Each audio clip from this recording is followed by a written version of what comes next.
This is Gabriela on the scene today with Talk Network Radio. We have a real treat for you just around the corner, and that is Empowered Living with Jeff Byrd. Jeff is the owner of Jeff Byrd Coaching, and he will be coming to you weekly to teach you more about empowered living. Now, let's join Jeff already in the studio.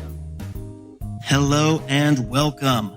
This is Jeff Byrd of Jeffrey Byrd Coaching, and I am so pleased that you have tuned in and are joining us today on our first ever episode of Empowered Living. Our topic today is going to be, who do you think you are? Now, maybe we've been asked that question throughout our lives by parents or siblings or others who somehow doubted our view and vision of ourselves. Maybe they thought we were a little too grand for what we really were. But I'd like to explore the possibility today that maybe we don't sometimes think as grandly of ourselves as what we really are. So as a point of departure, I would like to visit a passage in Luke 19 about a man named Zacchaeus. Luke 19 verses 1 through 10 read, "He entered Jericho and was passing through. And there was a man called by the name of Zacchaeus. He was a chief tax collector and he was rich. Zacchaeus was trying to see who Jesus was and was unable because of the crowd, for he was small in stature. So he ran on ahead and climbed up into a sycamore tree in order to see him, for he was about to pass through that way. When Jesus came to the place, he looked up and said to him, 'Zacchaeus, hurry and come down, for today I must stay at your house.' And he hurried and came down and received him gladly. When they saw it, they all began to grumble, saying, 'He is gone to be the guest of a man who is a sinner.' Zacchaeus stopped and said to the Lord, 'Behold, Lord, half of my possessions I will give to the poor. And if I have defrauded anyone of anything, I will give back 4 times as much.' And Jesus said to him, 'Today salvation has come to this house, because he too is the son of Abraham. For the Son of Man has come to seek and to save that which was lost.'" In this story today, we have Zacchaeus, and we're told that he was a chief tax collector, that he was rich, and maybe that's how he identified himself. We're also told that he was short, and we don't know how that played into his self-image, but from societal standards, often we think of people who have position, like he was a chief tax collector. That was a high position in his day, and who were rich as doing very well. But that is different. That image of ourselves does not always bring the fulfillment that we would seek. We've tragically seen this play out this past week in a couple of very famous people, Kate Spade and Anthony Bourdain, who, in spite of being famous, being wealthy, being influential, ended up taking their own lives. There was something that was missing, and missing apparently to a very significant degree, so much so that they didn't want to go on. So how we view who we are and who we think we are is very important. It can make the difference between going on to the next day and doing it joyfully, or deciding, hey, it's just not worth it. I'm just done here. So I'd like to look at a number of things here. I've got a few things to give you today. Number one, when it comes to worldly success, that's not the same as significance and fulfillment. Success can be building our own ladder, but as we've seen, many people get to the top of that ladder and find out it was leaning against the wrong wall. Success is building our ladder, but significance, which is where fulfillment comes from, is helping somebody else build theirs, doing something of value for other people. Some of the most fulfilled people in the world, even though they be very poor, are the ones who are invested, that have invested their lives and are investing their lives in building up others. So Zacchaeus, he had worldly success, but he had, number two, he had unfulfilled significance issues.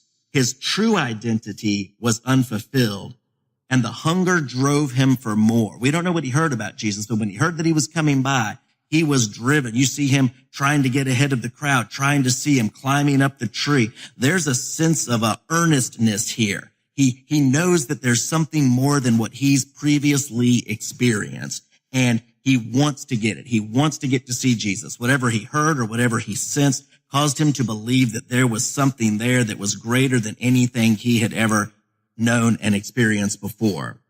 But he has a problem. This is number 3. He has a lack of vision. Now, in this case, it's because he was short and he couldn't see past the people around him to see Jesus clearly. Isn't this the way it is sometimes? How symbolic is that of our life experience? Very often we can't see who we really are because of the other people, their opinions, their thinking, their messages that have gotten in the way, that have gotten into our thinking. Like the one young woman who came up to me and she said, I want to be a nurse. She said, but everything I've ever tried to do in my life, my mother's told me, you can't do that. That's not for you. You're not smart enough, fast enough, and educated enough, rich enough, pretty enough. You're not. But that's not the truth. Other people, we borrow their belief until we ultimately adopt it as our own. But very often we can adopt the wrong beliefs when it comes from other people. Other people, as in the case with Zacchaeus, can keep us from seeing what we really need to see who we really are, and to receive our calling that's going to bring the greatest fulfillment and our greatest significance to others. But he had this hunger for wholeness, and he ran on ahead. He climbed into the sycamore tree, and Jesus came right to where he was, and he looked up at him.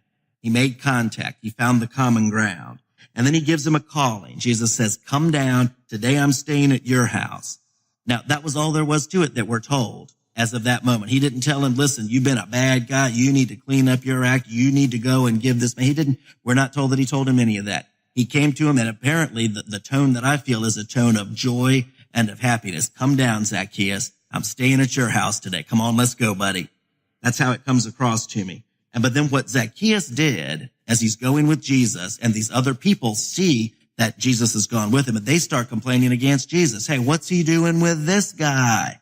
This guy's a bad guy. This guy defrauds people. This guy takes what isn't his. Tax collectors were known for that back in the day. What's he doing? And as soon as Zacchaeus hears that, he aligns with his true purpose. He gets a vision of blessing other people, not trying to bless himself. Previously, he had been blessing himself at other people's expense. Now he turns and he begins blessing other people at his own expense. He catches a greater vision of what his true identity is. He came in touch with Jesus, and he gets this vision that, hey, there's more than just trying to accumulate for myself. And then he says, hey, I'm going to give half of my possessions to the poor. And if I've defrauded anyone of anything, I'm going to give 4 times as much back. Now I'm no longer taking. Now I'm giving. I've gotten the previous mindset didn't fulfill me. Now I've gotten a new vision and a new call. I've seen it modeled in this man named Jesus. And now I just naturally want to align. And so he aligns, and he becomes fulfilled in a way he's never been fulfilled before. Jesus, you can feel the joy in his words when he aligns and decides to give away that money. And Jesus turns to him and he pronounces this over him. He says, today salvation has come to this house. And he gives him a new identity. He says, because you too are a son of Abraham. He gets a new fulfillment and he gets a new identity. So a few personal applications I'd like to take from this is the first question for all of us is, how do we identify ourselves? What are we basing it on? Is it based on our past? Is it based on mistakes we've made? Is it based on the opinions of others? Is it based on our perceived success, our family line, our heritage? What is it based on? How do we identify it? Or is it based on a calling that we have to serve and add value to others from the inner resources we've been given? Okay. Second, everyone has to ask this question. What gives us value? What gives us value? Is it our portfolio, family, heritage, our ability, our intellect, our vocation? Where does our true value come from? Often I'll ask women in an audience, I'll say, how many mothers do we have? And many hands will go up, and then I'll ask them, I'll say, okay, I want each one of you to think back and remember the first time that you held your firstborn in your arms. I'll say, everybody got that? Hands will all go up. I said, now let me ask you this. Was there any one of you that doubted that child had infinite value? And not one hand will go up. I've asked that to hundreds, thousands of people. Not one hand has ever gone up. Everybody knows that child has infinite value before they've done anything. It's inherent. It's a spiritual heritage. But what do we pin that value to? So often we pin it to much lesser things and passing things. And I like to teach that I can tell how much anyone values anything by seeing what they're willing to give up for it. That's if it's a watch, a purse, shoes, a house, a car, a vacation. I can tell what that's worth to you by what you're willing to give up for it. And in the same way, when it comes to God, I believe I can tell what you and I are worth to him by what he's been willing to give up for us, which Jesus would later reveal. So next question is, what inside of you longs for greater fulfillment? Just like Zacchaeus, he was very fulfilled in many ways. But yet there was something missing that caused him to run and to climb a tree and to want to get a look at Jesus. What inside of you today longs for greater fulfillment? Just think about that. Let that sink in. We're all, it's in our DNA to be more, have more, and do more. And we're all growing. There's a part of every one of us, no matter how fulfilled we are, that longs for greater fulfillment. Where does that lie? Is it in relationships? Is it in vocation? What is it? There's something, we're made to do something that nobody else on earth can do. Every single one of us has that uniqueness. And what is it in you today that longs for greater fulfillment? And sometimes we can help answer that question by asking, what do we have that could be given or developed to benefit others? What strengths, what uniqueness do you have? Zacchaeus, well, he had a lot of money. He was a chief tax collector. He had money to give, so he could bless people that way. What do you have to give? We'll get more into this into the next session, so I hope you come back and join us there. We're going to define how do you tell just things you could do versus a true sense of calling. And then the last thing on the personal application is, who has seen value and ability in you that you didn't see? I have a dear friend. I'm actually meeting her for dinner this evening, she and her husband. And years ago, she saw abilities and potential that I had that I could not see. And she created opportunities for me, which have led a long, long ways and have accomplished a number of things, led to good results. And I told her one time, I said, I really appreciate you seeing in me what I didn't see. And she responded to me. She said, well, I only saw what was obvious. And I told her back, I said, but it wasn't obvious to me. Sometimes it takes other people to help us with this calling and to bring forth what those gifts and abilities that could be strengthened and could be a huge benefit to others on the job, in our families, in our community, in our world. Sometimes it takes other people to help call them out. So I would ask you right now to think about who has seen value and ability in you that you didn't see and helped call that forth and help create opportunities. Make a specific plan right now.